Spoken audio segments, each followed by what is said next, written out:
This meeting of the ISD Board of Education is called to order. Welcome, everyone. It looks like we have good attendance tonight. Thank you for being here. The first item of business is to approve the agenda. I'll entertain a motion. I make a motion that we approve the agenda. I'll second. Is there any discussion? All in favor say aye. Aye. Those opposed say nay. Motion carries. Next item is the request of district citizens or employees to speak. We do have three citizens who have requested to speak. I will say we have a little bit that you need to read to help facilitate that.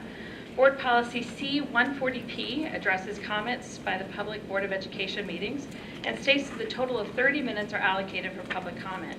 Each individual or set of parents are allotted 5 minutes to make remarks, and we ask that individuals give their names, home address prior to their statement. Comments and questions are not to be addressed to individuals on the dais. If you would like to address the Board of Education regarding student matter, personnel matter, or potential legal matter, the issue can only be heard in closed session. Comments are only to be made related directly to agenda items. The next item of business is to approve the consent agenda. I will entertain a motion for that. So moved. Second. Dr. Hurl. Thank you. On your consent agenda, first of all, you will see bills totaling $10,915,745.81. This is right within line of what I would expect. Last year, we were at $9,445,912.80. And again, just as a reminder, this does reflect the additional the pay raises that we gave from last year to this year, so there's certainly additional payroll taxes, which accounts for a majority of this. Also under consent agenda, you will see item number 3, which is the approval to let bids for nutrition service preventative maintenance contract. This is something we have not done before. What we are seeing is with our nutrition service equipment, typically it is very specialized and a lot of call outs. So we're going to try something a little different and actually put out a bid for a maintenance contract to see if it will save the district money. Also, item number 4 is an RFP to secure pricing for propane.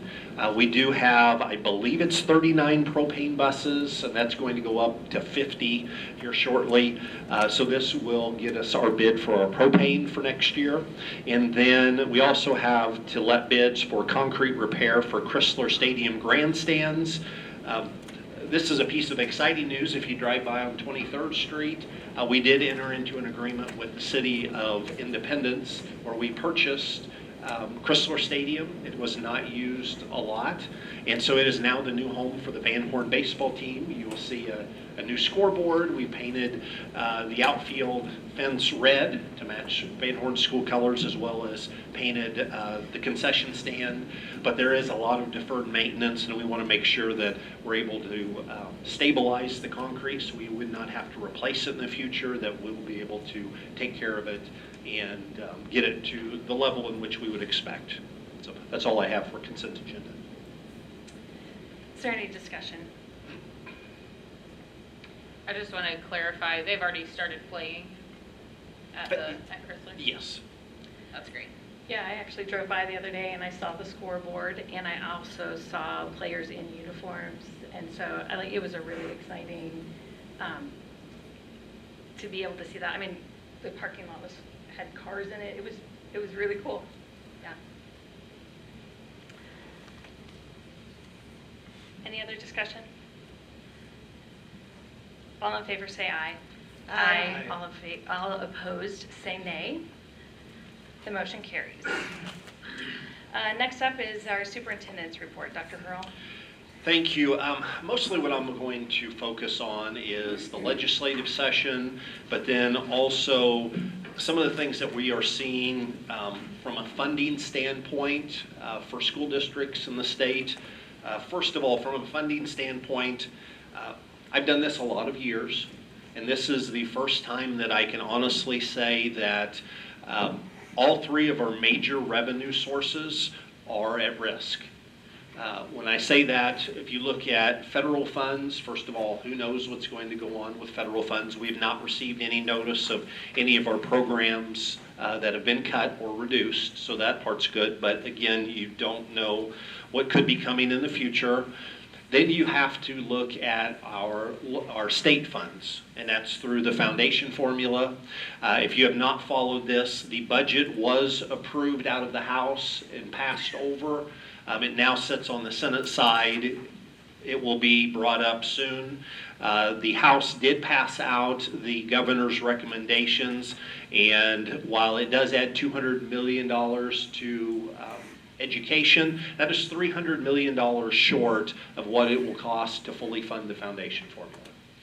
So I do expect the SAT, the student adequacy target, to stay the same as this year. So the best way to say that is no additional money, and they would not fully fund the formula.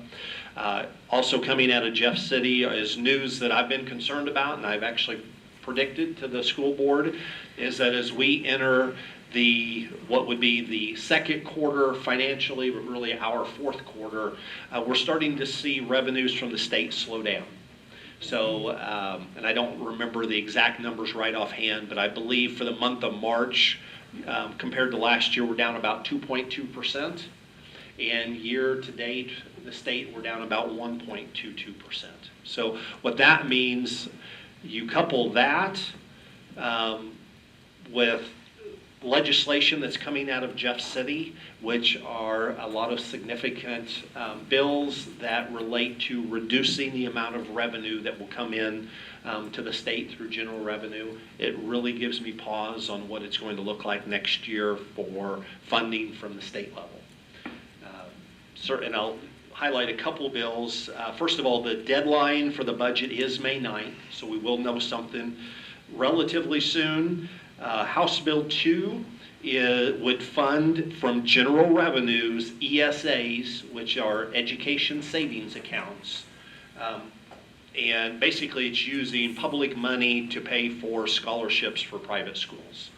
Currently, we do have ESAs that are funded in the state of Missouri, and I don't remember the exact amount. I believe it's 75 million, but I may be off. But it's through a tax credit program. So this is the first time it's ever been proposed that actual general revenue would be used to pay for individuals going to private schools. Certainly there's probably some constitutionality questions on whether that's even allowable. Also, another large bill is House Bill 594, and that would make any capital gains that an individual would receive, that you could then deduct that on your state income tax. And the cost to that, I've heard a number of different figures come out, but probably on the low side, 430 million. And these are just two bills of many, many. So that does give me a lot of concern for revenue that's going to come from the state. Certainly the first thing that's typically cut is the transportation formula. And then we see prorations. And now to get to the non-fun one, and that is Jackson County. I'm sure most people have seen the order that came out from the judge that the State Tax Commission does have the authority to tell the Jackson County on how to handle assessments that were made in 2022. And what's interesting about that, the same judge had the opposite order a few months ago that said that the State Tax Commission did not have that authority. So while nothing has happened yet, really we don't know exactly where we're at. The judge did not place in the order what that looks like. Does that mean it's a clawback of money that's already been received by the school district? And if that's the case, where we have to set our assessed valuation back to the 2022 level, or actually be capped at 15% above that, that is a significant amount of revenue that we would have clawed back. It's hard to tell exactly what that amount would be. If I just take and put that every property went up over 15% and then cap it at 15%, which again, that's certainly not perfect. My estimate is $12 million that would get clawed back. And as I always talk in terms of the amount of teachers, just take 12 million divided by about 70,000. That tells you how many teachers. And certainly, that doesn't mean it stops there. So for the first time in my career, as I said before, we're looking at potential impact on all three revenue sources. And what's that? 171. And I was here in 2009, as many people on the board, whenever what hit the economy with the housing market, that was 103 that we reduced just to teachers. So certainly nothing, and I say all of this, and I don't want to put panic out there, because we're not in this boat alone, but we've never seen anything quite like this. And the good thing is, there's a reason that we have reserves, but on these type of calls on revenue, those reserves don't last long. I'll be happy to answer any questions, I'm sorry. Thank you, Dr. Earl. Is there any discussion?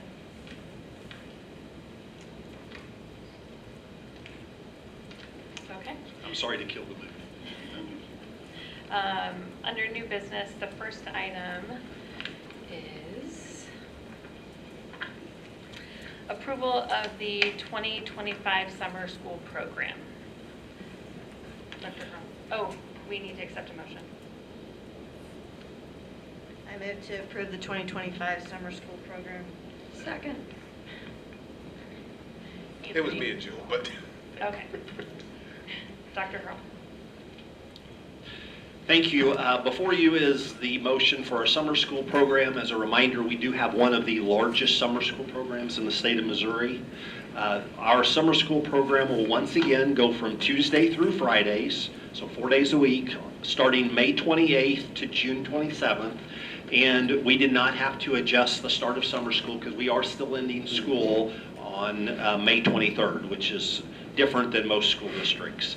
Our summer school sites include Castle Park, Santa Fe, Blackburn, Glendale, Luff, Mallinson, Ott, Spring Branch, and Sycamore Hill elementary schools, as well as Bridger Middle School, Pioneer Ridge Middle School, Truman High School, and then Independence Academy. And then we will not have school on Juneteenth, which is June 19th, but we will have it on that Monday. Any discussion? Do we know what enrollment is looking like so far? It's actually looking good. And Erica, we had a question on enrollment so far. Sorry to put you on the spot. Do you happen to? I was ready. We have 2,556 enrolled already, so we're about halfway there. Last year we had 4,607 kids enrolled. Okay. And nobody can say Erica is not prepared. Thank you, Erica. Go, Erica. Okay. All those in favor say aye. Aye. Those opposed say nay. Motion carries. Next item is the approval of the salary guides for the 2025-2026 school year.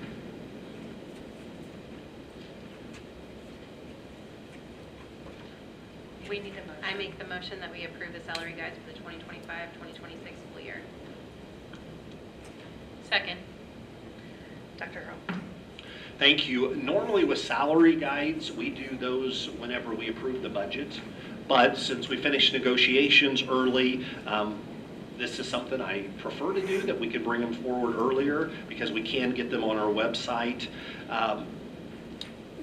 First of all, the board has already approved those salary guides that are within the collective bargaining agreement. So they are still included here, but you did already approve those. And how I always handle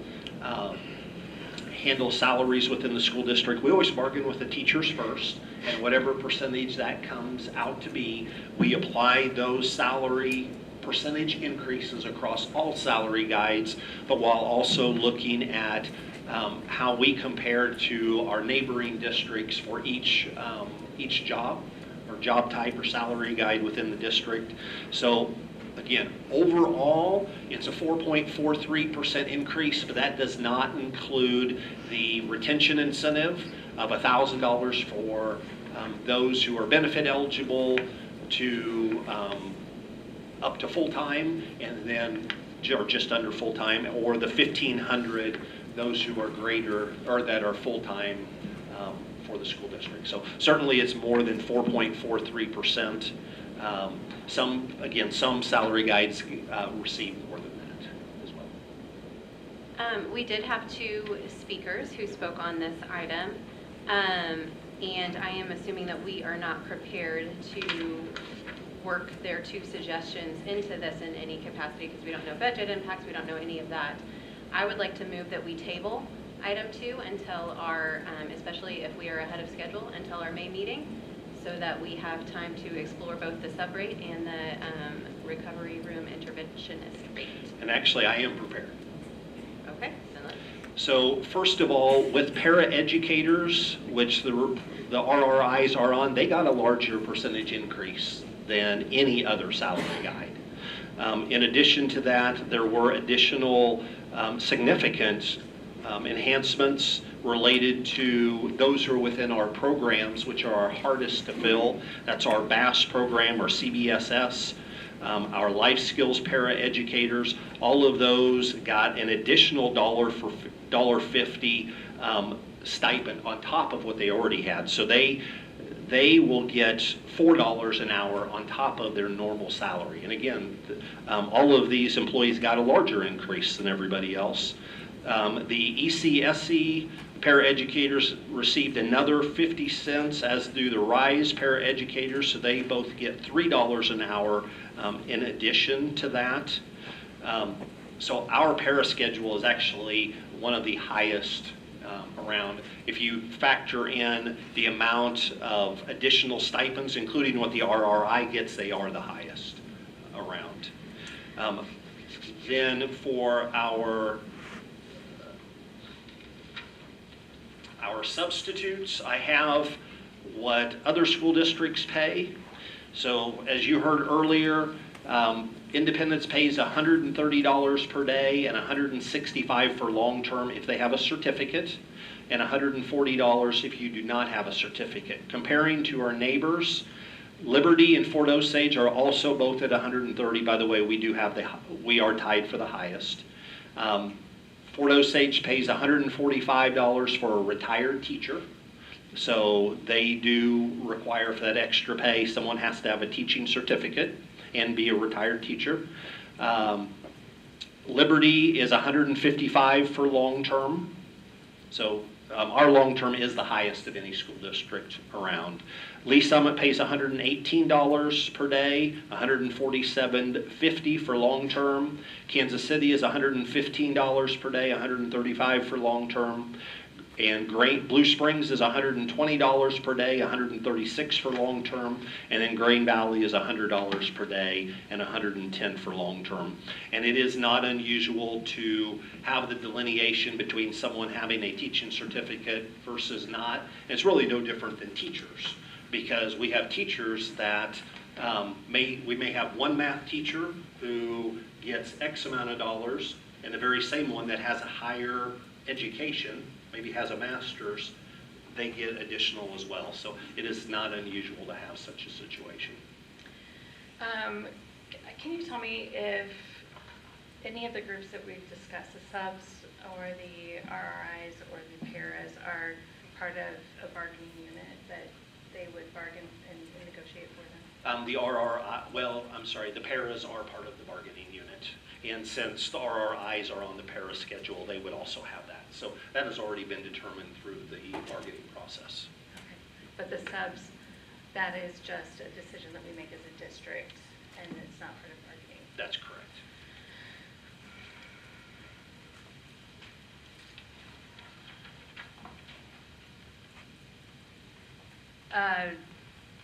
You made a motion, and are you prepared to move forward with that, or would you like to pull that back? What would you like to do? Just a couple of clarifying questions. So the para-educator was in the, okay, there it is, in the negotiation. So that one has been approved, but that is something that we could possibly look at for next year. You mentioned the other substitutes. Was Fort Osage the only one that had the requirement for the retired? Because you just gave numbers for the rest of them, local districts. That is the only one that I know of, not to say That's- that they don't, because they had it classified as their long-term sub. Some school districts do pay more for retired educators. I just Or, got this. well, I mean, like certified, like what we Uh-huh. do. But you didn't list it when you were rattling off those numbers, so we don't know if they offer a bump for No, long-term no. subs. No, I got this from the cooperating school districts of Greater Kansas City. Okay. Well, I would like to amend my motion to take out the substitute, salary schedule from this approval and to table that for next month. Can we just take one out, or do we need to take all of them and table it for the next time? And certainly you can do that. I would like to point out that we do look at every salary schedule, and we are at the highest. Is there a motion on the floor? Or are we Yes, discussing? my Trying motion to is amend her to motion take out the and- substitute, just so we can do a little bit more, I would feel more comfortable to actually be able to look at those numbers and see where other school districts are. And also see the impact on our budget. And we do not have a second at this point. Right. Okay. Need a second. so. Second. Okay, so then we have a first and a second for the amendment to the amendment. Trying to make sure, let me make sure that I'm reading or doing this right. Well, So- I so you retract my added- original motion, and I make a new motion to table only the substitute salary schedule for next meeting. Okay, so the pull that motion one. is to pull the substitute out of what is currently. What is approved tonight. on the agenda. Okay, so that requires a majority approval to be able to do that. Can I ask a question? Yeah, that was good. Okay. Dr. Hurl, will that timing affect anything else that we're not thinking of if we do all of the salary guides now except for the sub-schedule? No, I don't think it will. If I can, Wendy, just for clarification, Dr. Earl's position is we pay our subs the highest, is that correct? That is, Okay. that is correct. Okay, so are you, just for clarity, what are you seeking in tabling this? I am seeking to be able to look at the numbers and to ensure our other districts differentiating between certified and not like we are. I see. So Okay, I wanna make sure that because we're the standard information practice. provided in the numbers that he shared, We're just we were a not flat able number. to. Got it, I'm with Yeah. you now. Thank Just you. want some more time to look at it. Okay, so we are going to have a majority approval for this. So all those in favor say aye. Aye. Those opposed say nay. Nay. Nay. So it looks like we have a majority. So we're going to table that. Now we need to get to the original motion, which is the approval of the salary guides with the substitute teachers being taken out of it for the 2025-2026 school year. We have a first, and we have a motion, so now we just need to vote on this, and it will require majority votes. So we're going to say all those in favor of the approval of the salary guide with the exception of the substitute teachers, say aye. Aye. Aye. And those opposed say nay. Good job. Thank you. Okay, next item is the approval of the career ladder for the 2025-2026, stages 1, 2, and 3. I need a motion. I make that motion. Second, Dr. Hurl. Thank you. Dr. Robinson.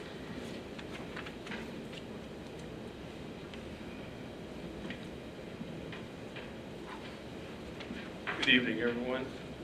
So the Career Ladder Committee reviewed the Career Ladder plan that we had in place. There were just minor changes. They're on page 2 and page 9 that I submitted that that you're able to see. And it's just the addition of some language on page 2 and then page 9. It's just the changing of the date for amending their career ladder plans from February 1st to February 2nd. Other than that, no changes on our career ladder plan at all. Any discussion? Quick question. So am I understanding correctly that it used to be a 3-year requirement and that has been changed to a 2-year requirement? No, that data didn't change. It's the excerpt that says, except for any member of the Armed Forces of the United States or their spouse who has teaching experience in any other state and has transferred to Missouri. That's the language that's been added. So it's always been 2 years that they had to complete. Okay, thank you. And then you said from February 1st to February 2nd? Yeah, it was February 1st for this school year, and the new date for amending the plan is February 2nd. Was that because of how the days fell on the It's calendar? just because of how the dates Okay, fell thank on the you. calendar. Okay, any other discussion? Oh, go ahead. Oh, sorry. I was a little slow.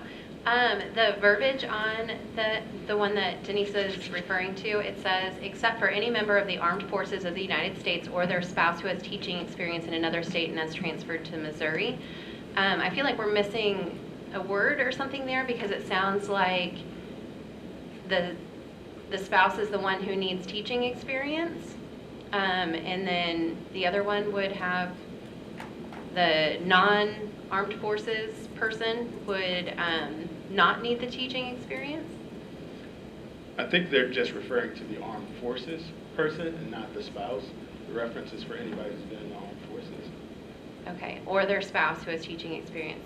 Because Okay. if their spouse has teaching experience, they're not, we're saying they're not in the armed forces and they would just fall under. Well, I'm thinking that it's talking about if I was married to a military member, then and I had teaching experience, then I would be, even without those 2 years, I would still qualify. Is that correct? With the 2 years. Well, it says except for any member of the armed forces. For 2 years, I know, I'm confusing myself. It says completed 2 years of teaching experience in Missouri Public Schools for each stage, except for any member of the Armed Forces of the United States or their spouse who has teaching experience in another state and has transferred to Missouri. so their years of teaching in any other state would transfer in. No other years count. So for myself, if I were to bring in years from another state, that would not count towards career ladder because I'm not a part of the armed forces. Okay. So I can teach anywhere in Missouri, bring my years in, and then participate in career ladder. However, if I were in armed forces, I could be in another state and bring those years in. And it would count towards career ladder. Okay. That's the difference. Well, I think it's except for any member of the armed forces or their spouse. So is it the spouse if they're married to a military member and come in with that experience? Yes. Okay. Yes. Except for, I just feel like, is this from the statute, like the direct language? Because it's Yes. very, well then that explains a lot. Thanks. Thanks, Missouri Legislature. But never mind. Okay. Thank you. No, we just copied the statute.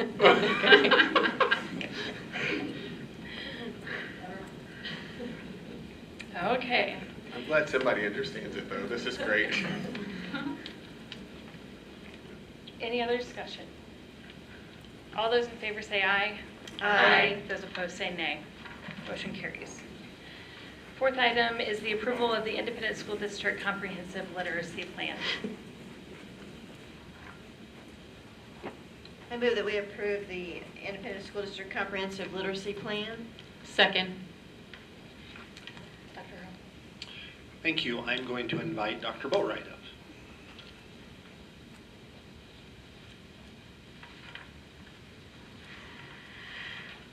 Twice in one night, what a privilege.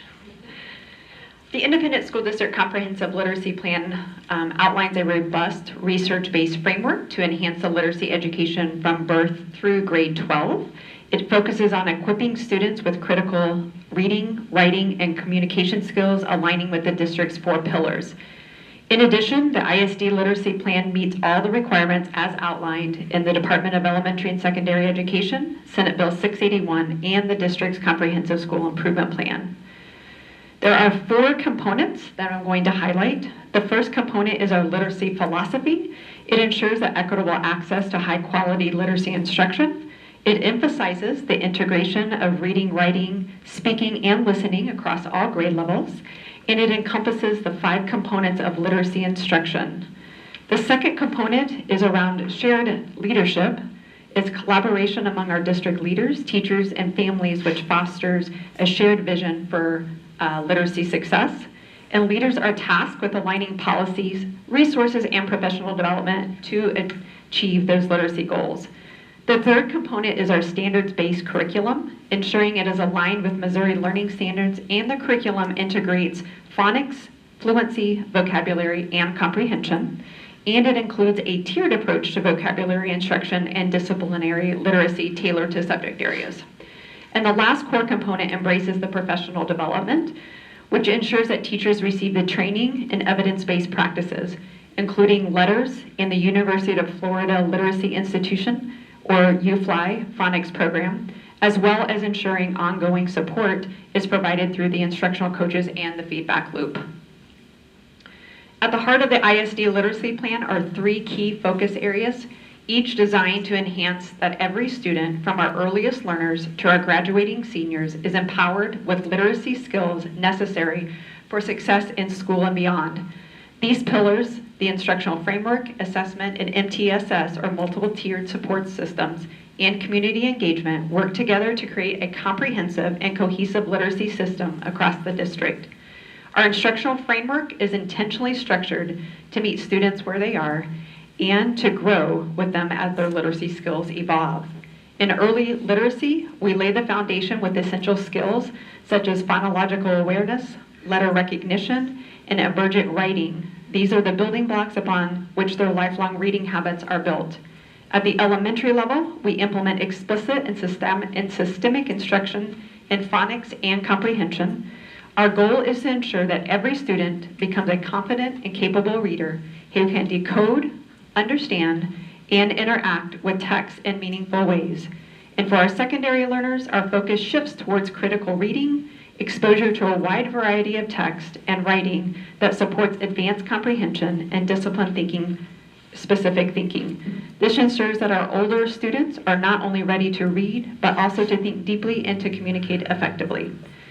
Every student's literacy journey is unique, and our assessment and MTSS systems are built to honor and respect those differences.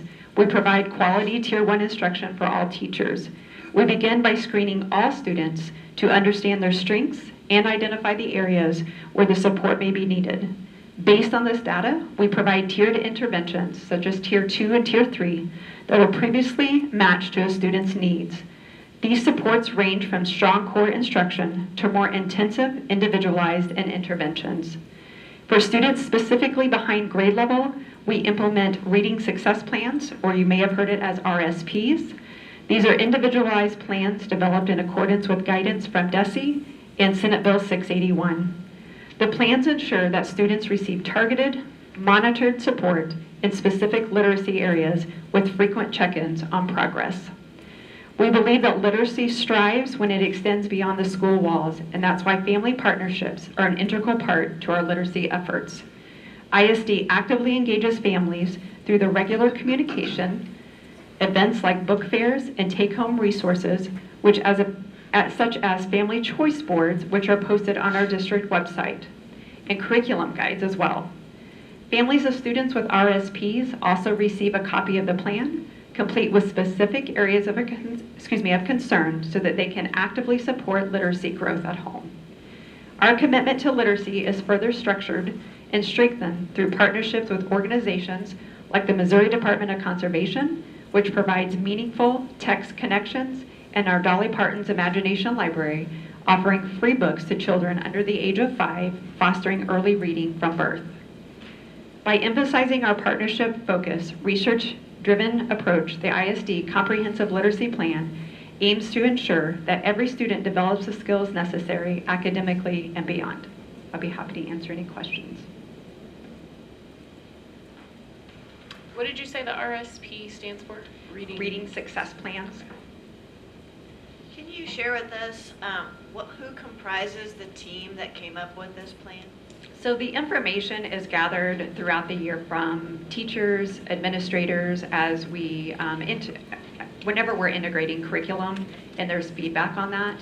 And then the instructional leadership team, as well as the instructional coaches, then work with building coaches as well to receive that and to compile the literacy plan. I would also add to that, so example, Dr. Boatwright referenced UFly. That was brought to us from some of our buildings and some teachers, and so we had several buildings that piloted that, and we looked at the data and then integrated that into our plan. And so those are some of those things. And then it's also derived from the state literacy plan as a part of SB 681. Yes, and they did an amazing job. It was quite a large task. Do you think, so the STAR testing is aligned with this as well, and do you think that we've had better success this year so far since we switched to? is that Better something success that- in the sense of our literacy integration or Right. the STAR implementation? The STAR implementation. So we have actually used STAR before, so it's kind of full circle a little bit here. Yeah. And they've improved the assessment process a lot. They're partners with DESE and approved with DESE to be able to use. We've had good success in being able to use the data. And so it has guided a lot of the decisions that we've had to make that are in Senate Bill 681, as well as the DESE's literacy plan. And so they are very much aligned. So it's been a good process. I do think it's also important to note the commitment from our teachers in this regard. So as a part of this process, you heard Dr. Boatwright reference letters training. This is something that we started doing back in 2021, even prior to the state implementation. We just have really committed educators. We have 96 teachers who have completed volumes 1 and 2. We have an additional 47 that will be trained in both volumes by the end of May. 34 will complete volume 1. 15 will have completed the early literacy component, so those are our earliest learners, pre-K, kindergarten. And then we also have some exciting news with Aspire, which will be integrated into the middle school, and we have 37 middle school teachers who have signed up to go through this training. So it does, and it's intensive training, it's a commitment. And so I think we can't neglect to say that how exceptional our teachers have been in committing to this. I think I'll mention one more thing. I think one of the things that we recognize is that we have students who struggle with reading, not just at our early ages, but even in our middle and high school. And so what does that look like? And this plan addresses that, and it works with the Aspire program. I know the state of Missouri has really taken a focus on helping to intervene and provide resources and training for teachers. So we're pouring into teachers. We are not purchasing a program.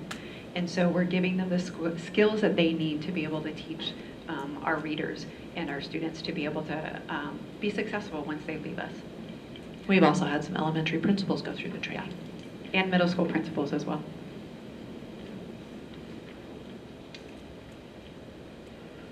Hearing no more discussion, all those in favor say aye. Aye. Those opposed say nay. Motion carries. Item number 5 is the approval to accept bids and contracts for epoxy and Cimarazzo flooring for district buildings. Well, I'll entertain a motion for that. Cimarazzo. Second? Dr. Hurl or Dr. Yes. So before you is the motion, and Cimarazzo is a type of flooring.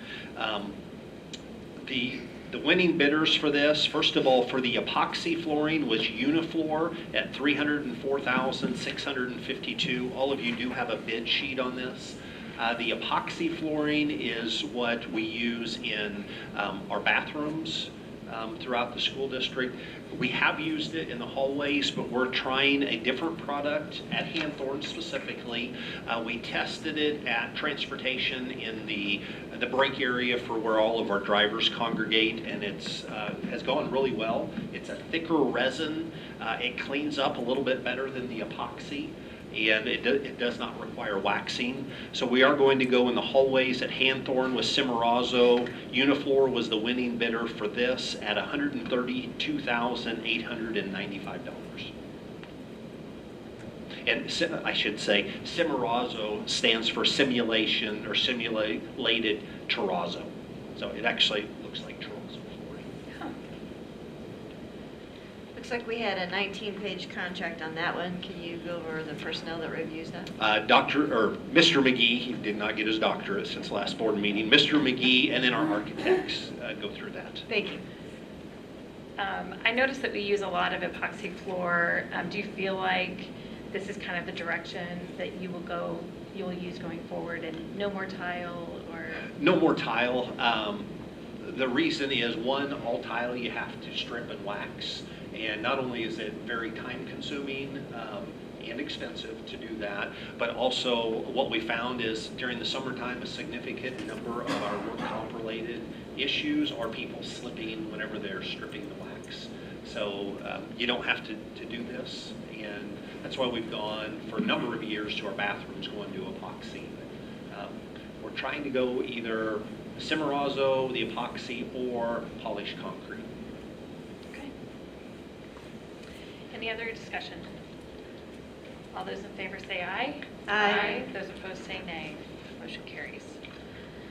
Item number 6 is the approval to accept bids for contracts for carpet, LVT, and polished concrete for district buildings.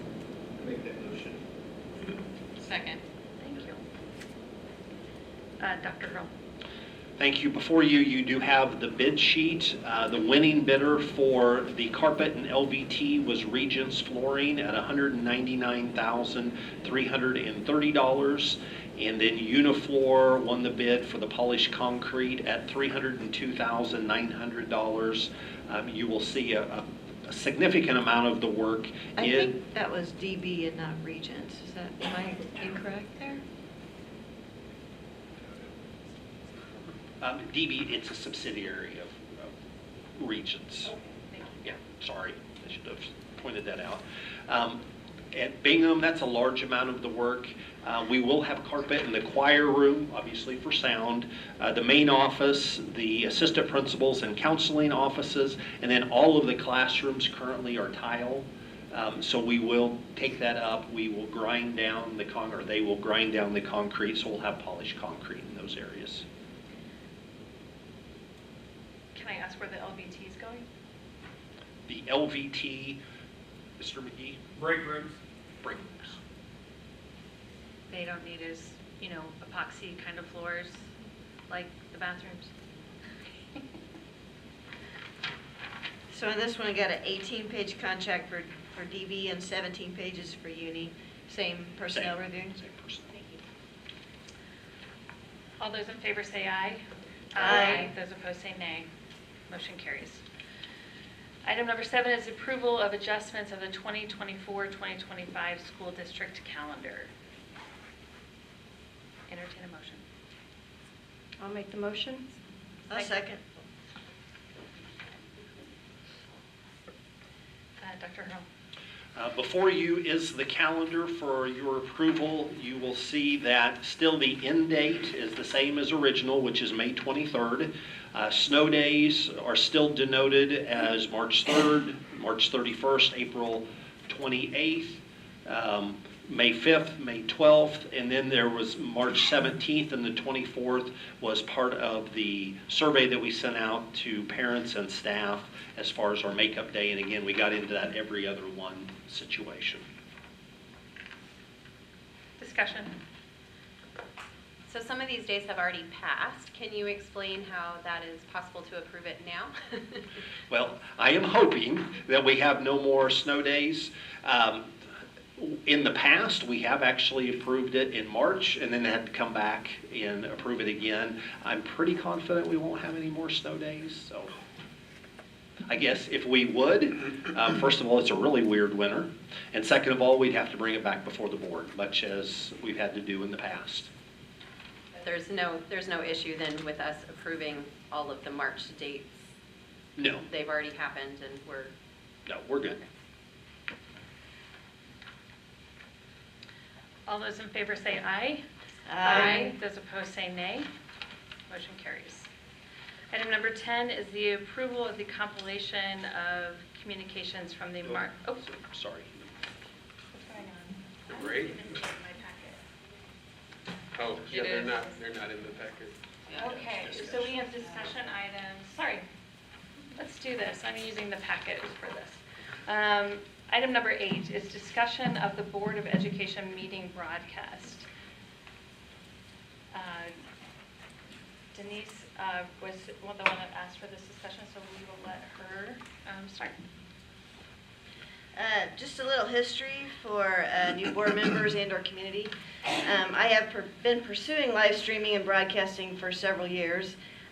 In response, in part, to my interest, Ed Council actually did a podcast on October 29th of 2021 about live streaming school board meetings. In that podcast, Ed Council discussed the benefits of live streaming board meetings as 1, more accessibility for patrons, and 2, greater transparency of board actions. They noted that philosophically, these benefits can be significant to the community.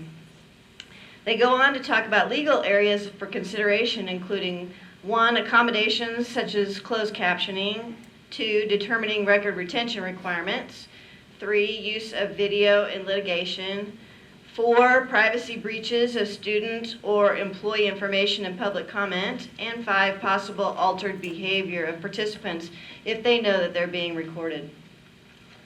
As a board, we've continued to explore ways to increase communication while keeping in mind these legal issues. Last summer, in a board retreat, I suggested we look at City 7, a public access channel used to communicate a variety of City of Independence public information. Dr. Hurl sent an MOU to the city last fall, which was approved unanimously by the City Council, and in November, City 7 began airing our board meetings, with the exception of public comment, which was not included. When this began, many of us expected to be able to view the meetings by accessing City 7 online, as is currently done for other broadcasts on City 7. However, we found out that our board meetings were available to Comcast subscribers only. In exploring this more, we found that board meetings would need to be housed on the City of Independence YouTube channel for online access. Dr. Hurl once again forwarded an MOU to the city. However, there was concern that this would cost the city in time and resources, and the MOU was not approved. This was absolutely not our intent. I asked for this topic to be discussed tonight so that the board can discuss the pros and cons of live streaming through using the ISD YouTube channel. I reached out to MSBA to see if there were any resources available for school districts to use when evaluating this type of decision. I received data regarding the number of Missouri districts utilizing live streaming. In a nutshell, as of October 2024, MSBA had over 40 districts in Missouri report that they were either live streaming or recording board meetings. The following Metro KC districts live stream either their district's YouTube channel or in-house TV channel are Blue Springs, Center, Grandview, Hickman Mills, Kansas City, Kearney, Lee Summit, Liberty, North Kansas City, Park Hill, Raymore Peculiar, and Raytown. MSB Legal also noted that according to the Missouri Secretary of State, school board meeting recordings have a 1-year retention period requirement, with live streaming requiring no record retention. Based on this research, I was hoping to hear from other board members regarding interest or concerns with broadcasting ISD board meetings on the ISD YouTube channel. To address the concerns expressed in the Ed Council podcast, I believe YouTube will provide closed captioning, that 1 year of retention would not be overly onerous to district personnel, that community benefits in access and transparency outweigh possible litigation usage, and that not including public comment will assist in addressing both privacy and altered behavior by patron concerns. I'm interested in hearing other board members' thoughts, questions, concerns. Go ahead. I like it. I'm interested in the 1 year. I didn't know about that option, and that's interesting to me. I think that I agree. It's reasonable to store our recordings for a year, and wouldn't be too much work to ask on our staff. And I think that we should put a huge priority in that access to our community and really trying to engage with our families.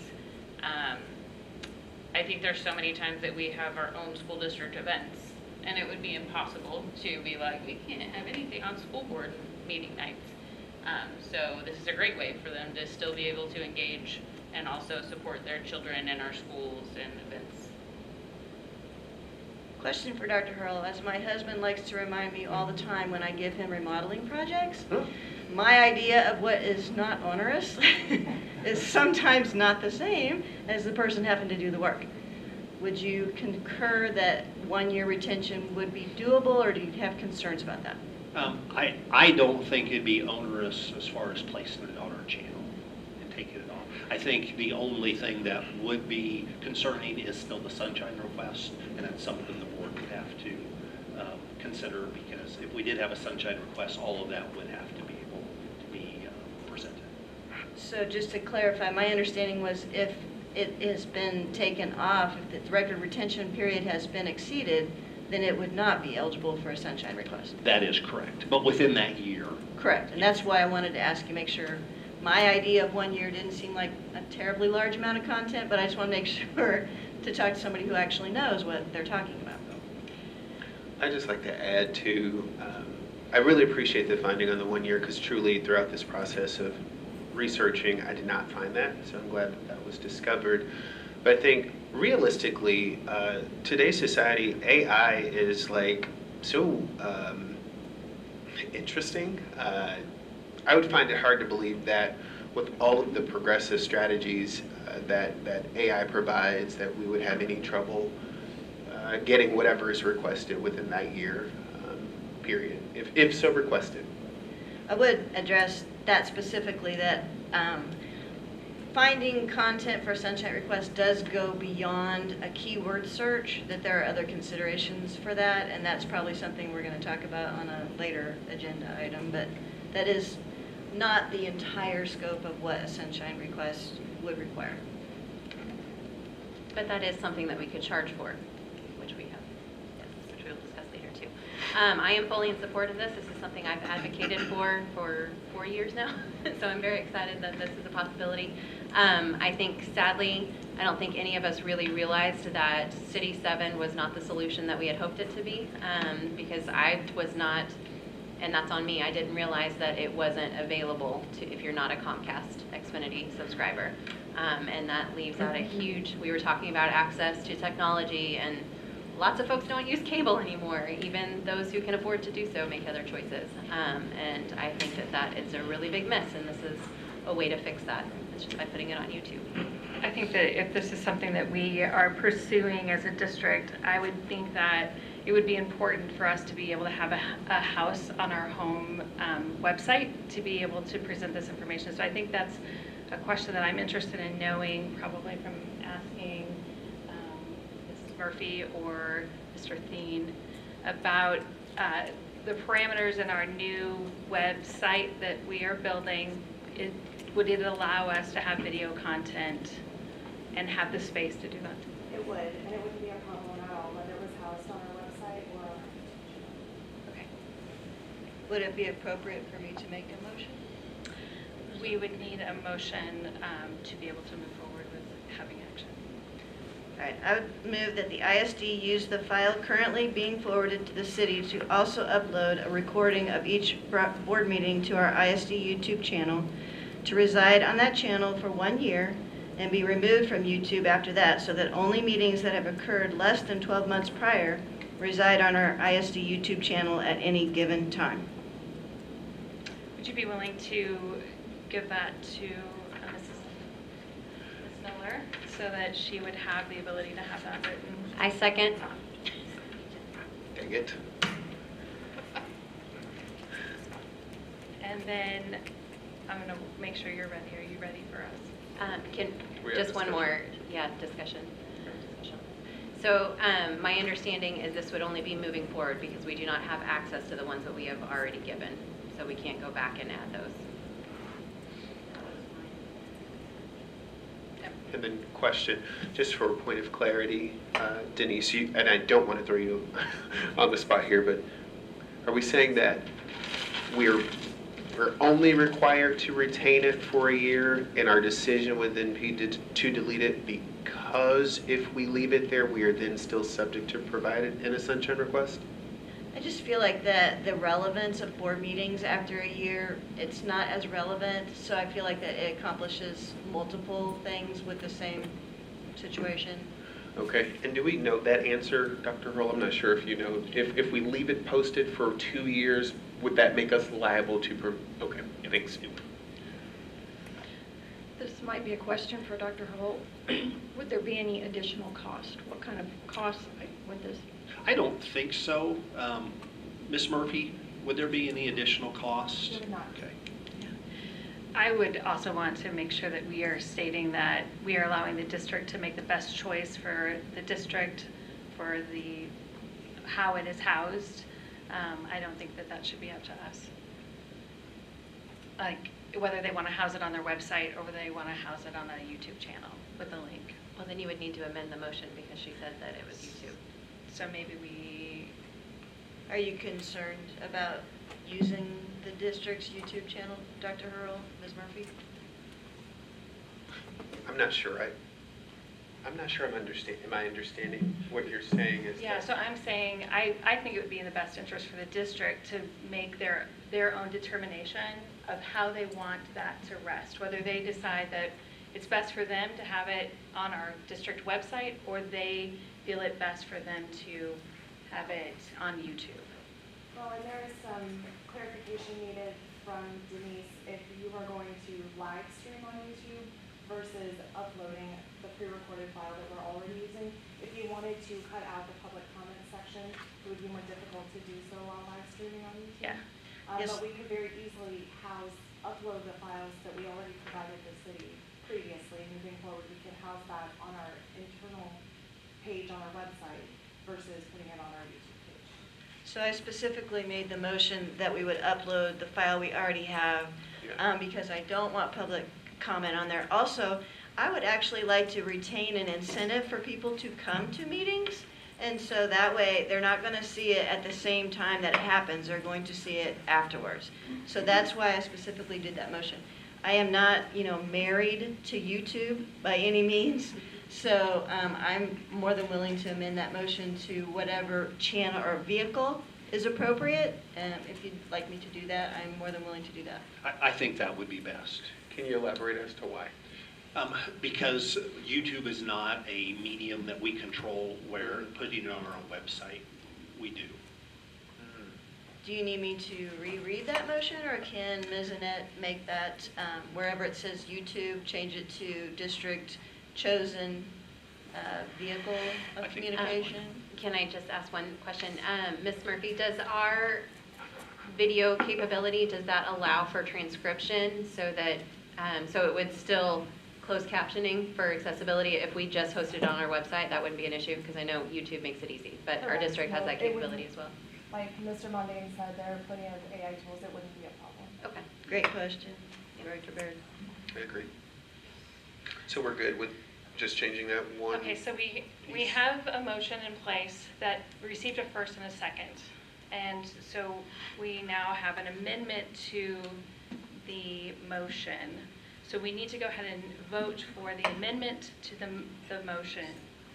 Did we get a second? So, okay, so we've got a first and second for the amendment. Okay, I'm talking about the amendment. We would need to get a second because you said the first. So do we have a second on the amendment to the motion?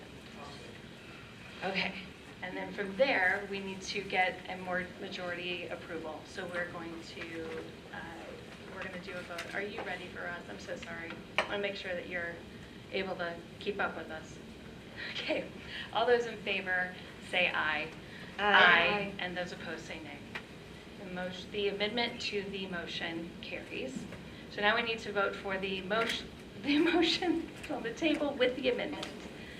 And so all those in favor, would you say aye? Aye. And those opposed say nay. The motion carries. Good job, people. Okay. How long, can I just ask one? How long will that take to get online for this meeting? I don't know that we have anything in place to be able to say that answer. I would hope that we would be ready by the next month's board meeting. I think that's, yeah. Okay. I need to have the wording for number 9. Discussion. Sorry. Number 9 is discussion for the process to update Board of Education policies. Mr. Mondane. All right. So this is just in an effort to take advantage of the work session opportunities that we've begun to introduce to our district and the public. I think it's really amazing that we have committees that do such diligent and serious work to bring those recommendations to us. And I'd like to pose to my colleagues here tonight that we include a work session process. Once those recommendations are summarized and prepared, that those recommendations are brought to us during a work session to actually have discussion and make those decisions in an open setting. Just a clarifying question. Am I hearing you say that we would continue to use the committee but then add a work session after committee work? That is correct. So are you thinking that this would be for us as far as November, not for this April? Because I don't see how that timing could work for April. Can I interject? It would be extremely difficult because of the timing that we have we have the board policies, and then you have a first and second reading. So first reading would be in May, second reading would be in June, but then also in June, we have to get the employee manual done, as well as the parent-student handbook, which is really important. And then in September, you would have the board manual that would be updated. So trying to get this done, even under normal circumstances, we've had a really hard time. So, could you speak to the process that we currently go under for our policy review and then committee, and what all happens to that recommendation through that process? and I will talk about it, and Dr. Stout, if you want to chime in at any time, because Dr. Stout handles a lot of this. First of all, we will get policy recommendations that come from, if you guys remember, we used to use MCE, so they will send out recommendations, and then in conjunction with that, we use Ed Council. They will then bring forward as well policy recommendations. So once we do that, they will then be reviewed by legal. Then they go to the committee for any potential changes. Dr. Stout also works with Ed Council on the first iteration before it goes to committee. Once it goes to committee, it has to go back to legal. And then once it goes from legal, then it has to go back to the committee. And then once it hits the committee, then it comes for a first reading and then a subsequent second reading. Dr. Stout, if you'd like to add anything. You did that nicely, Dr. Earl. And what you said originally holds true, is that as we're now into April, I know we've got a board policy committee meeting that will be taking place in the next 2 weeks. I believe a couple of board members, as well as yourself and I, sit on that. I've worked throughout the course of the year with administration, with EGS, particular Madeline Garrett's our attorney that works directly with us. So it's just an ongoing compilation of gathering information, updates from DESE, and that comes to fruition through committee. And then typically, as Dr. Rolls mentioned, we bring it to the Board of Education for our first reading regarding policies in May, with a second reading in June. I would just add a couple of things. Both Carrie and I are on this committee currently. And we also have tried to make sure that any board member that has policy changes that they want to be considered, that we bring those as well to legal. We also ask that we look at this twice a year rather than once a year, so we are now looking at it in May and November. So, if this is something the board might be interested in, November might be a good time to try that and see how it works. Yeah, I actually did some research on this. I understand from MSBA, and I actually have a letter that I'm going to go ahead and give you, Annette, so you can put them with my minutes, from MSBA that talks about our procedure for creating policy is very healthy, and it is what they would recommend for a district of our size. The letter talks about that we have our first and second reading, that not only do we allow our board members to make recommendations for policies that would go to that policy committee, but we also have a first and second reading. So at that first reading, board members are able to say, I'm concerned about this, I don't like the way that this is worded. That then means that we would take that policy off and send it back to committee, and then it would come back before the board for a first reading again, and then have another second reading. That second reading is not required of us. That is an additional step that we as a district have in place to allow our board to have a voice. Our district does have a practice of committees, and so this aligns with our practices in our district as well. So I would not be in favor of making any changes to that. And having served on the policy committee, I understand all of the dynamics that go into legal, updating policies according to state statutes and all of the things that go into that. And then we look at it and then they send it back. If we're like wanting to change the word for, like an attorney has to make sure that it's okay to change the word for, and it's not going to change the meaning of our policy. So those are the things that came about from my research. If you would like to have a copy of this letter, I'm happy to email it to you all. Yeah. What is MCE? Missouri Consultants on Education. So for the longest time, there were two major policy companies. One was MCE, the other one was MSBA. Good question. I do feel like our policy review is very thorough. I can't remember, did we decide on like 5 or 6 work sessions throughout the year, every other month? Is that kind of what we thought? Right now, Is it monthly or do you yeah, not right now set? we're doing, we're going to try to do 6 months, which we've already started our 6 months of work sessions to see if that works for us as a board, and we will reevaluate at that point.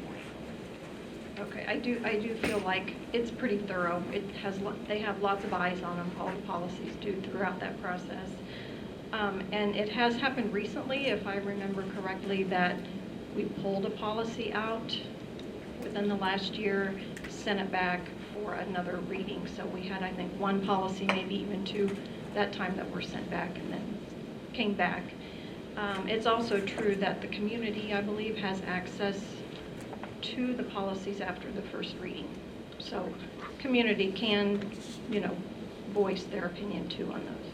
That's an excellent point, Joel, that community is able to speak to a policy after the first reading, so. Well, and that's actually changed now that we actually release the robust agenda packets.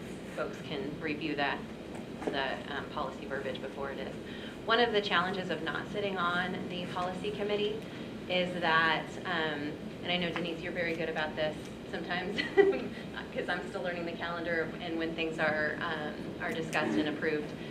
But you'll reach out and say, hey, we're going to be discussing policy. What do you think? The handbook, whatever. What are you thinking? But sometimes there's not a lot of time for me to know. And now that I know the calendar a little bit better, that might not be such an issue. But I do see value in an open session where we can all talk and highlight things that maybe we don't love, that we would like to send back. Because as just 2 people, you also have the power to say no thanks and moving it on. And so it is helpful for us, for the whole board, to be able to voice what changes we would like to see, how we would like to see those, and just give the opportunity to weigh in a little bit versus a 2-person committee who can. I do want to clarify, it is a committee that is made of 2 board members. Well, the 2 board members. With additional administration that sit With on the that 2 board committee. members. So it is not just 2 people. It is also Ed Council that also speaks into those policies. Also, policies are, the way that our policies are kind of driven from our administration, that is also a normal practice in all school districts. That is not something that is just any board member can say, hey, I don't like this, we're going to make a random policy that fits this need today. I mean, policies are designed to help us facilitate the governance of our district and not to talk about the inner workings of this particular situation. And so having all of those checks and balances in place help us to make sure that we are doing proper governance in our policies. We also went through a process in the last 2 years where we did go through our policies and say, whew, and we also had regulations, let me clarify. I mean, it was a binder that thick that I only think a few of us had printed because it just was too much paper. It was too much. We have now gone through, we've paid to have a process done to clean up our policies, to make sure that we are in good standing. Those were not policies that we just made up as we went. That we were given a template that is used by Ed Council that they say this is good practice for policies. And then we have the ability to go through those. Those policies were all approved by our board within the last 2 years. I just wanted to add some clarifying context because I'm not sure if I'm hearing what is consistent with what I'm actually asking. I'm not suggesting that we do away with committees. I just want to be very clear with that. It sounds like maybe that was misunderstood. What I'm asking is actually adding a component where the board can actually convene in an open setting, work session style, that would give us an opportunity to discuss that outside of the first and second reading kind of thing. I really like the work session style. I feel like it's been beneficial, so I'm a fan of it. And I really think that it would be nice to have an hour dedicated to that focus instead of actually in our agenda, like our actual board meeting time. It's just kind of what I'm considering, and I figured we could discuss that. I get that, you know, we as a board are elected to create and approve policy. Like that's what we're here. One of the main things that we were elected to do. So while we value the committee, we should be seen working too in such a way that is diligent and conducive to giving peace of mind to our public that we're actually asking thought-provoking questions and making reasonable changes. So hopefully this is something that we can consider, and I'm willing to take a deep dive into this with those people who have the skill set that it takes to make this happen, because this is just really something that I've observed while being on the board. It's not as black and white as we'd like to believe it is, I guess. So. Okay, I have a feeling that we are done with this session, so we will move on to item number 10.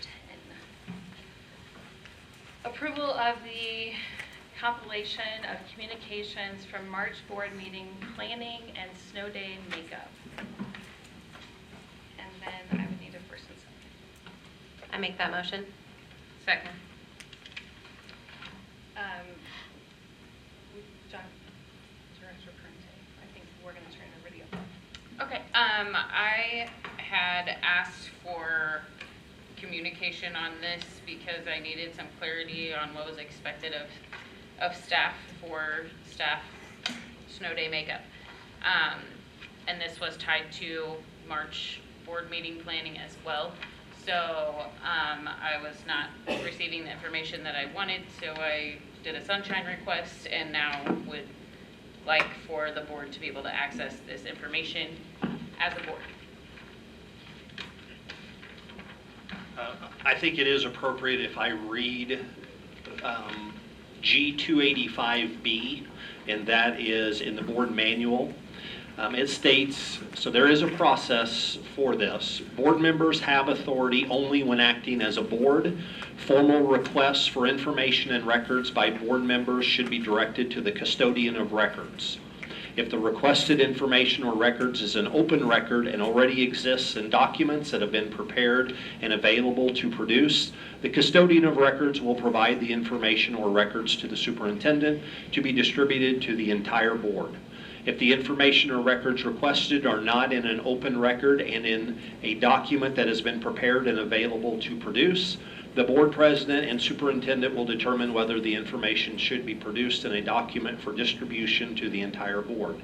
If the decision is made to not provide this information to the board will be informed of the request, time/cost involved in procuring, and the reasoning in the decision to not provide the information. Any board member may make a motion to override this decision if desired. If a second is made, a board vote will determine the accessibility of the record request. All state and federal privacy laws will be strictly followed.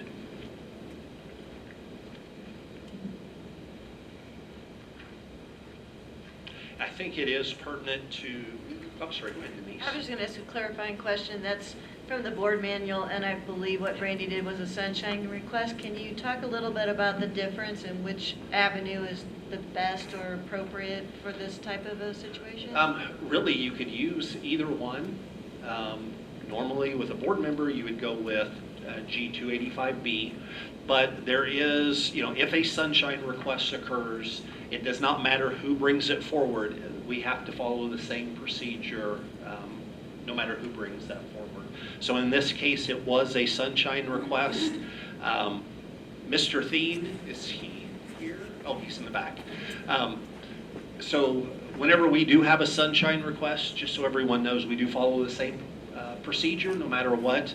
Only Mr. Thien has access to that information, and so he does retrieve the data. Certainly the way in which a sunshine request occurs has a huge impact on the amount of time and certainly the cost to do that that's associated with the sunshine request. So I'm going to ask Mr. Thien to come forward, and you can talk not only about the process, Mr. Thien, but also this particular request. Okay, thank you. Here we go. So when a sunshine request comes through, Mrs. Miller usually invites me to her office or comes down to discuss it. And in this one, she gave me two different ones that had a list of wordings to do. I go into our email, I type in a few different attempts at searching that information. And then I hit go, and I see what it comes back with. I generally do this a few times just because I don't want to have to do a lot of work on the back end. I want the system to do as much work for me as it can. And so it comes back with a number, and then I look it over to see what it is. I hit the export button. It exports it to a usable file in which I download. And then from there, generally what we have to do is go through, either myself or other people have to go through all the files, all the email, to figure out what is appropriate to send to the sunshine request and what is not. And I think it has to do, I don't do a lot of these. I think it's because it has to do with student data and whatnot, and generally they come from attorneys and things like that. So just for clarification, this is prior to determining the amount of hours. Like, this is your process of trying to determine that. Right. So yeah, I determine my hours basically on, I make a guess of how many mailboxes there are that were returned. On this particular one, can you go through the data that was retrieved? Yes. So on the first one that was talking about the snow days, it came back with approximately 6,500 different inboxes or mailboxes that covered snow day makeup. I actually did it a couple different ways. I noticed in the search, makeup was either one word or one word hyphenated, so I did both. And like I said, it came back with 6,500 mailboxes for that particular search. A lot of communication on that topic.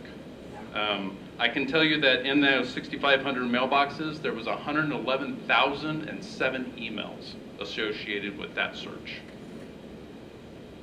And then, did you want me to tell you the second one? Okay. Please. Yeah, the second one was a lot smaller. That was for the board meeting communication. It came back with 317 mailboxes with approximately 638 emails.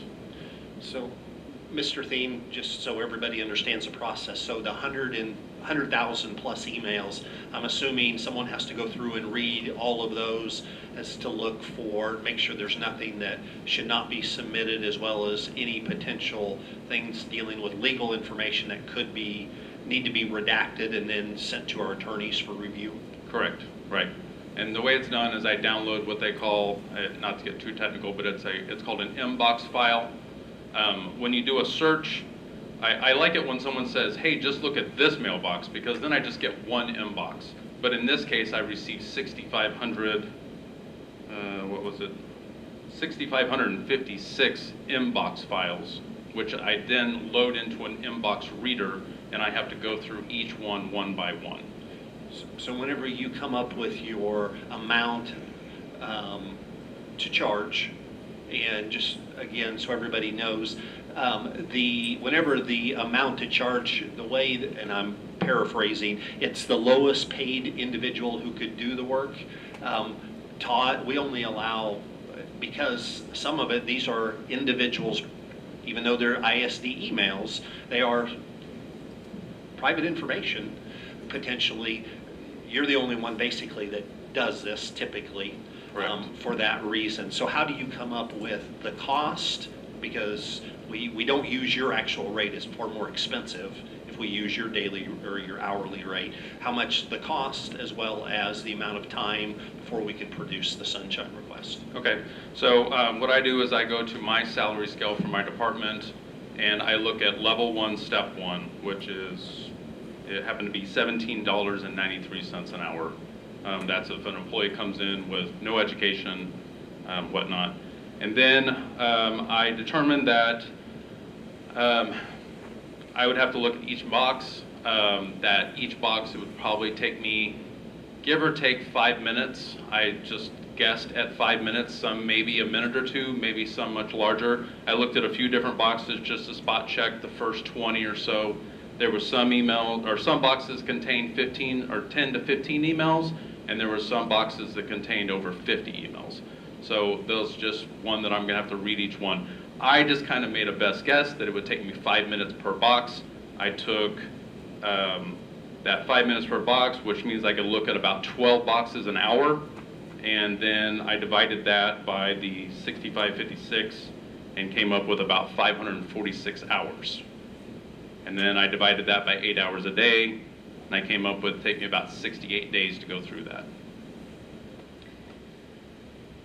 So I'm kind of getting the impression that a sunshine law is not meant to be a fundraiser for the district, that it really is designed to, that those funds that you would receive are meant to cover the cost of the expenses that the district would incur by creating that information. Right, right. And I would like to once again reiterate, it actually does not compensate the district for its actual costs, because this is Mr. Thien doing this, not the lowest paid employee. And once emails are identified, then it does have to go to legal if there's any retractions that need to occur. And there's a reason for school districts. I mean, the reason we charge is because sunshine requests can be weaponized to harass or cause a lot of, not saying that that's the case here, but cause a substantial amount of work. So that's why there is a charge associated with it. And a significant amount of our sunshine requests are actually for-profit companies that are trying to extract data that they then sell to other companies. I have a clarifying question.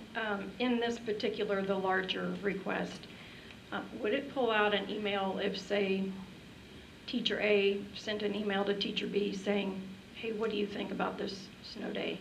Absolutely, yes. Every time that phrase that is in those quotations is mentioned, that's where you get that. So when you send to a building or you send district-wide communication and then everyone hits reply all, there we go. Right. So that bothers me. It feels like a privacy invasion similar to what you mentioned. I just doubt that many teachers or staff in our district send emails thinking that maybe school board members might see them at some point, and I don't know that that's a role of ours. I will say I understand the frustration of trying to get information, and I've submitted my own sunshine requests, so I do understand that portion of it.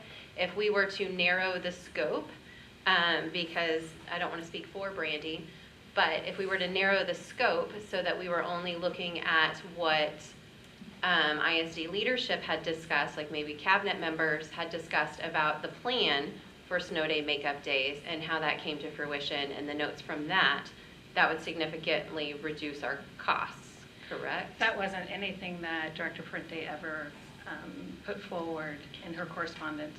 It is exactly what I put forward. I asked for the communication sent to staff to be forwarded on to me. I actually had the correspondence that you sent because I was copied in on it. And I've taken the time to kind of go through it to say, you know, she asked a specific question, like, are staff allowed to use a sick day? And did I not see that on the list of options? Dr. Hurl went through and said staff cannot use a sick day to cover the makeup day. Board policy states that sick leave is to be used only in personal illnesses. He went through back and forth and answered all of your questions in emails. The one thing that he didn't do is please forward any communication that was sent to staff about the stipulations of their makeup time. You did ask that question. Right. But there was an understanding that in our board meeting the last time, it was that we didn't have the requirement, or the district didn't have the requirement to give you that email so that you could see all of that. That we as a board could ask for that information, but we did not. I would also say that that communication piece was not a one and done kind of email. That email, the emails that were sent to our groups, our employee groups, like tonight when we approved salaries, our stack of salary schedules was 1/4 of an inch thick. I can imagine that the kind of changed information that would have to go to each of those employee groups, it was not the same. So it wasn't just like, let me send you one email, or were you specifically asking about one group? No, I was asking about every employee group. Yeah, I think that was a broad request, and I think that he was giving you answers to your question, your emails. There was quite a bit of back and forth that I saw where answers were provided to your questions. While he didn't provide you with a forwarded specific email, I do believe that he was answering your questions. Each time I followed up with questions, it's because I've had families and staff members asking me questions. Yeah. So there was a lack of clarity in what is being asked. So So- I just wanted to see the district communication on it so that I could see all perspectives and understand what was expected, because I'm still not clear on it. I think, And that's, I'm sorry. I think it may be good for the audience to hear my exact email. Is that okay for the board? Yes, that's Okay. Director Fuente, thank you for reaching out regarding the staff's snow day makeup requirements. There was never any communication that any outside work of normal work hours would be eligible for the makeup time. The district has provided multiple avenues for employees to make up time and ensure that no staff member misses pay. Each employee group has received tailored communication outlining their specific options for making up hours, including assisting with programs like Kids Safari. For classified staff, including paraprofessionals and recovery room interventionists, working at Kids Safari has been an approved option for making up time. A survey went out to certificated staff with dates in which free childcare would be provided if they wished to come in on those days. Kids Safari would be provided on those days as well. We are determining the staffing needs for this based upon the number of employees wishing to take part in the child care. If an employee is unclear on their available options, they are encouraged to reach out to Human Resources Department, which would be happy to provide further clarification. Dr. Hurl. We also have a board norm, G200B, that talks about how we listen and communicate effectively as board members and be ambassadors to our community. When concerns, questions, and issues arise, board members will be available to listen and understand the situation. I appreciate you doing that. We will show appreciation for the information, direct individuals to make direct contact with the appropriate district personnel, and if circumstances warrant, shall channel this information to the superintendent. I know that I sent you correspondence that gave you that as an educated board member, that if you still have patrons that are asking questions and they're not getting the answers, we have the ability and we are guided to direct them to their supervisors or HR. And if you don't feel like they're getting anywhere from there, then we have the ability to have the superintendent directly connect with those principals or HR department to find resolution for those employees. I think the equal amount of communication that you've given to redirect said directors to abide by that, we've equally stated to you that there is a concern for people who may fear retaliation, whatever. So I think we've arrived to a place to where we hear both sides, but we obviously have other issues, and so we need to think about an approach that works best for everyone involved in this space, because as an elected official, I don't have the gall to tell someone just buckle up and face your fear. I mean, I don't know if that's what I'm hearing you say, but when someone says I have concern, we're gonna go forth. If somebody's asking you a question about an employee matter, it is our job to direct them to their principal. That it is not our job to solve that issue for them. And that is something that we as board members need to take very seriously. It is our job to advocate for our community and our staff members. And if we feel that they are not being treated equitably, or if there's unclear communication, to look at all perspectives. And I don't understand why me seeing what communication went to a staff member would be a problem.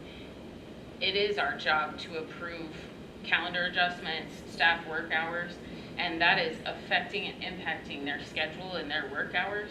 So we should be in on that decision in the first place.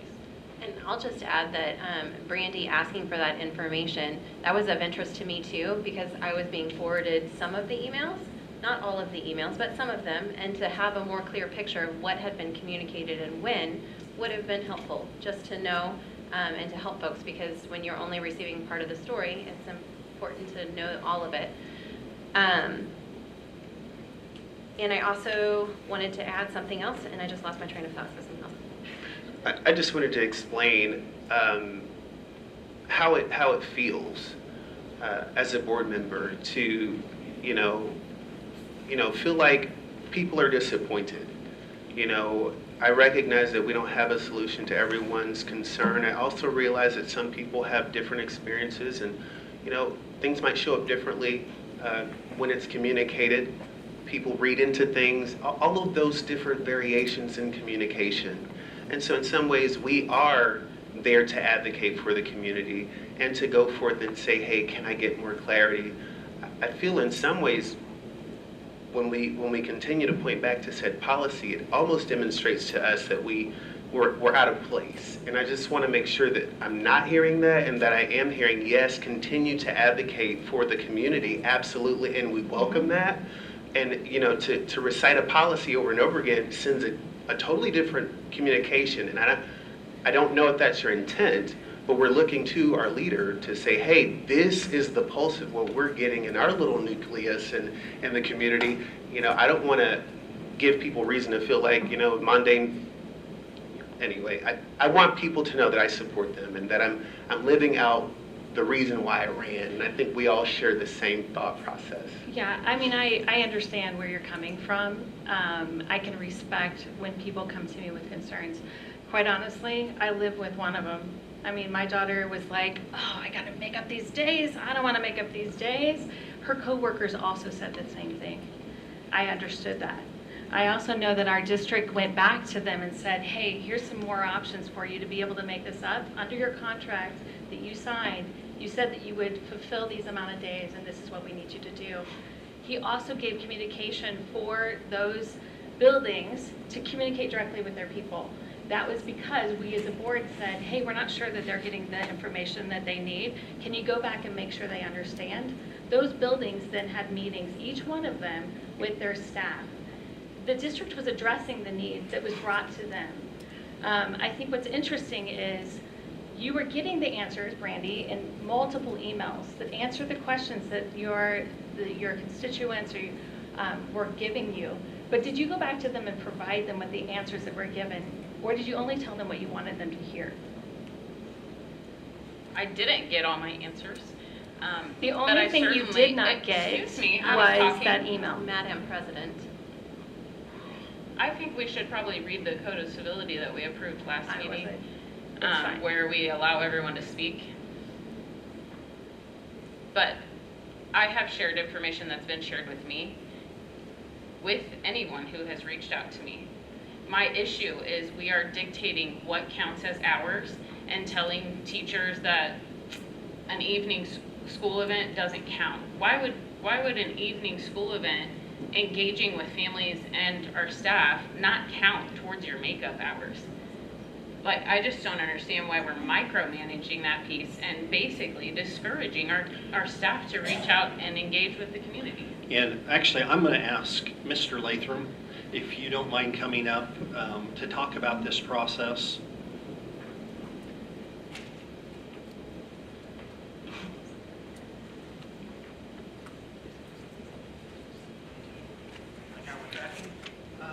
Just the process in general, and your questions. And honestly, I apologize. I probably shouldn't have asked you up because we really are getting very much off Right. topic of the Yeah. original.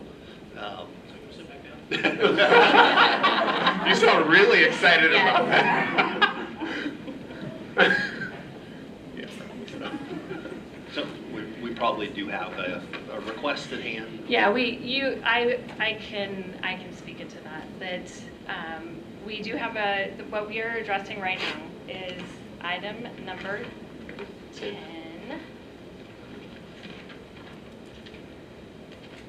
And that is the approval for the compilation of communications from the March board meeting, planning and snow day makeup.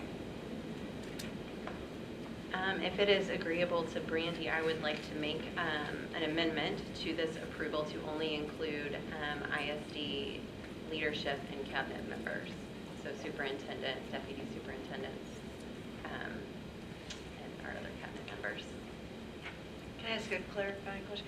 So with that amendment, would you be expecting to get a new estimate of time and cost before the board made a decision? I think that would be appropriate if you're amenable to that. Yes, I agree with that. And I guess I have a question, to what end? For this information. I, first of all, think that this speaks to our staff morale and maybe some changes that we would like to make in this situation. So I would like to learn from this and see what we can make sure doesn't happen again, so that our staff doesn't feel like they're working 6-hour days from here until the end of the school year. I mean, 6-hour days, six-day weeks.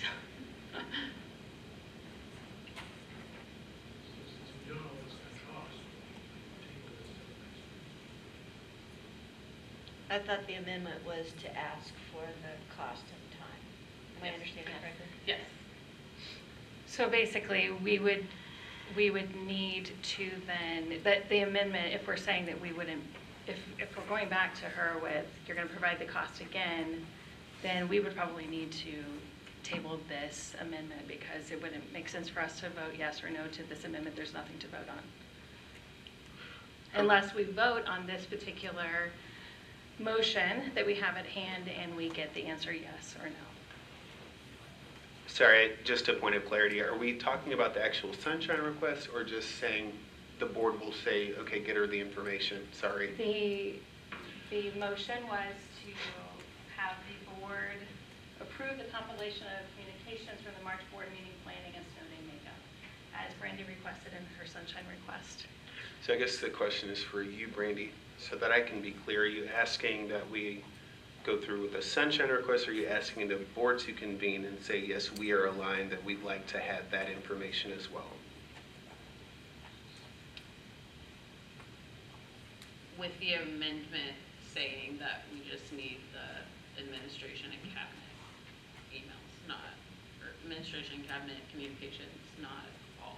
So still go through the sunshine route and not the route of just asking? I think the sunshine Sorry. request has been completed. Go ahead. Director Puente received the response. They said, we can provide this, here's the cost. Director Puente said, I'm not paying $10,000. Right. Not surprising. So now this is coming under G285B, which allows the board to decide if information can be made available based on the time and cost. Okay. If I'm understanding correctly, what Wendy, or what Director Mayor is suggesting is that we amend this motion to ask for the time and cost of providing just emails between administration, cabinet and superintendent. That's my understanding of what she wants. Just directly related to the decisions of how the snow days would be made up. Then once we had that information, we would have to make a board vote. Once we saw the time and cost for that, we'd have to decide, are we going to do that? Got it. That's my understanding. Correct me if I'm wrong.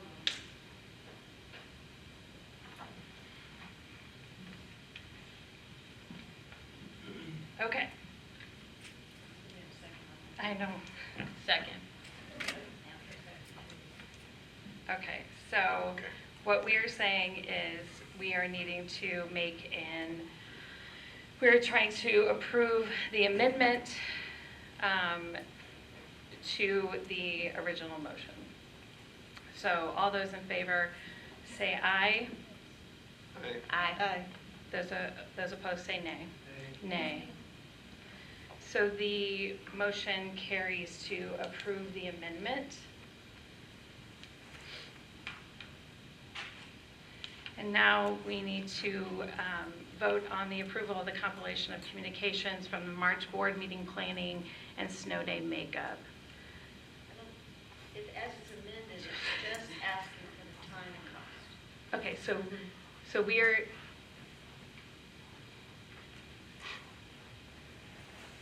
the original motion does not currently exist. Is that what we're saying?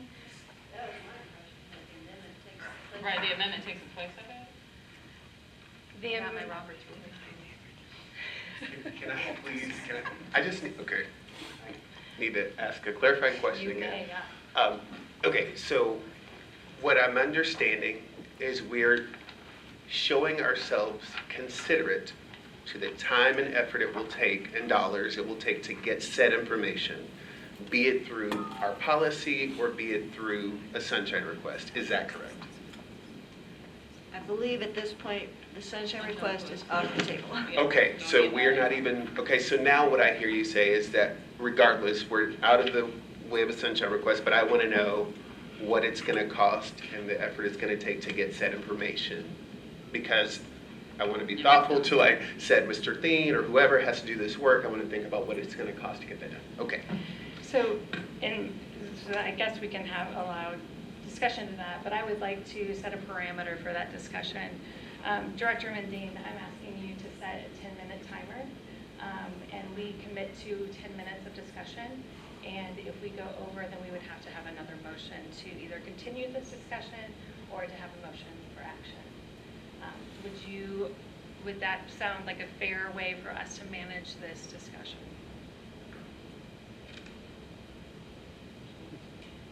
Well, it appears as if we do not have clarification on what exactly we are trying to accomplish. Right now, the way that this is wording, for me, it is basically saying, Brandy wanted that entirety of the sunshine request to be provided to her at no cost. We now have someone saying, we're not providing you with all of that information, we're only going to do the district administration, cabinet administration, and that is just us as a board saying that we think that we want to allow Brandy to see this information. I don't think that we're to that step. I think that the amendment is only to ask what would be the time and cost of providing emails from cabinet and superintendent on this topic. I think that's the only thing that the amendment is.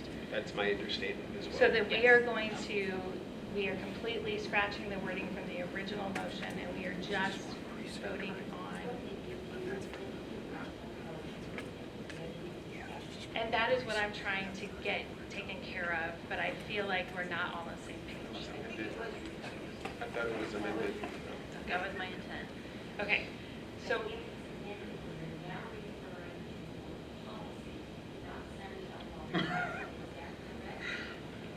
That's what I was asking. Yes. Yes. All right. Can we scratch the motion and just redo Or it? do we have to? Maybe.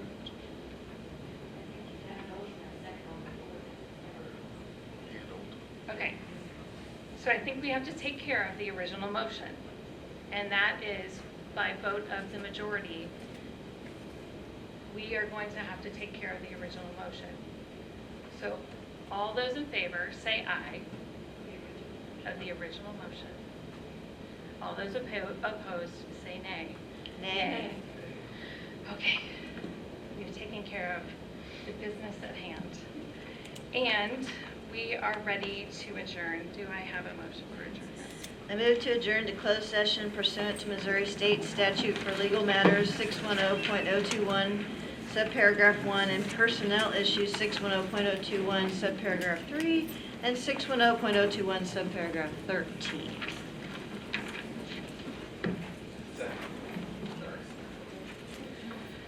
Ms. Miller?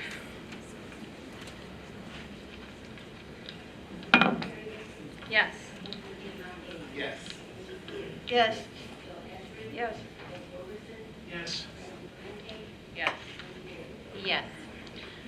We're adjourned.